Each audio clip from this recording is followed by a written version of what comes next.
A lot of people don't know who Lawrence Williams is. What is it? What was it about his music that like captivated you and David?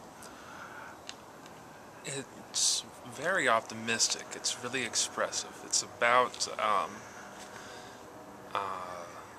universal things about the human experience, about love and hope, and about life and the directions you take in it, and how you treat one another. And it's interesting music.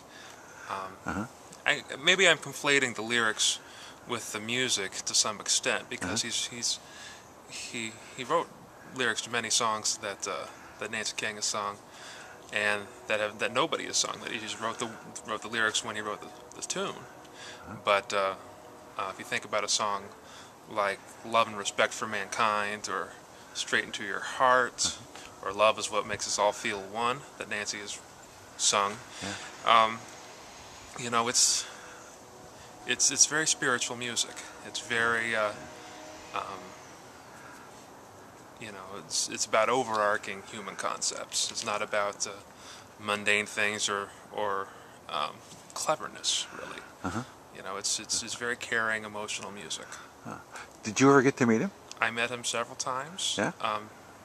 Near the end of his life, he was pretty weak because his diabetes had progressed pretty far by the time I knew him. And we went over some of his songs. Yeah. And we did a concert at the Mississippi Studios with David and Farnell Newton, Alan Jones, Tom Wakely, Nancy King, Steve Christopherson, Cheryl Alex, people that had associations with him when he was more active as an artist and a musician. Yeah, yeah. I think a lot of jazz consumers, shall we say, know straight into your heart. They know that song and they know Nancy's version of it, but they don't know who Lawrence Williams is. And there's a whole other contingent of people that Lawrence affected directly that are based out of Detroit. People, especially Marcus Belgrave, who we recorded a record with, and musicians that were young when those two were teaching over in Detroit. So people like Jerry Allen, Robert Hurst, Kenny Garrett, all knew Lawrence and played his music, and they still teach his music in the curriculum at Oberlin. So that's how Farnell Newton knew about the music before he came to Portland for the first time. Small world. So tell me about the band that's going to be at Ivory's. We've got a sextet, 2 saxophones and trumpets. So David Valdez with Paul Mazzio and Tim Wilcox. It's the first time Tim has done the music with us, and we had a rehearsal yesterday, and it sounds pretty good. Yeah. And then Dave Capteen, Alan Jones, and myself in the rhythm section. Is that any extra special? Is it more meaningful for Alan in some way because he's the drummer and Lawrence was the drummer? And Alan is a composer, and so is Lawrence, and they both have their idiosyncrasies. You know, they're not boring people; they're expressive people, and prone to moods. You know, they'll let you know what they feel, and they feel strong emotions. So I think Alan very likely knew Lawrence in the '80s and beyond, and I know many of his associates in town knew Lawrence pretty well. I'm 20 years Alan's junior, so I didn't have the same experience as he did around here. So I don't know personally for a fact. Yeah. Did you do the arranging? I did the arranging. It's pretty simple arranging because the intent is to frame the song, just to present it so it sounds its best, not to showcase arranging techniques or development of my own particular idea of how it should go. I try to do as little of that as possible and just make the song sound its best. Is that a challenge to keep yourself out of it?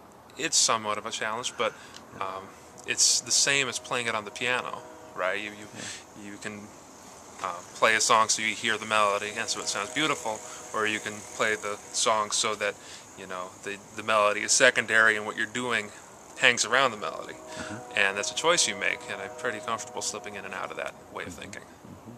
I was listening to the recording. Are you going to release that? I don't know. Oh. I don't know. We appreciate all offers from wealthy benefactors. It's definitely something that costs money, and and we're pretty happy with it. We tried to do it in one day, and some of it sounds really good, and some of it sounds like we tried to do it in one day, which is okay. Well, if we were to preview one of those tracks underneath this video screen here for a wealthy benefactor who might want to listen to it, Wealthy and generous benefactor. Why generous? Yes. What would you recommend? I like the song "Desert Flower." One of the things Lawrence evidently did from looking at his manuscript, and I have, he gave David and I over 300 of his compositions. Just said, go to the coffee shop, come back with my originals, and as long as we perform them, we can have them. So, evidently, one of the things he did is he wrote for dance, for African dance and for hybrid dance, different disciplines. Yeah. And one of the songs that it looks like he wrote for that is a song called "Desert Flower," which is somewhat in a jazz waltz, but it looks like it has a strong Elvin Jones influence. So it's a jazz waltz, but it has some African flavor, some 9/8 and things like that. So that's the song I think I'm happiest with from a recording session. Let's listen to it. All right.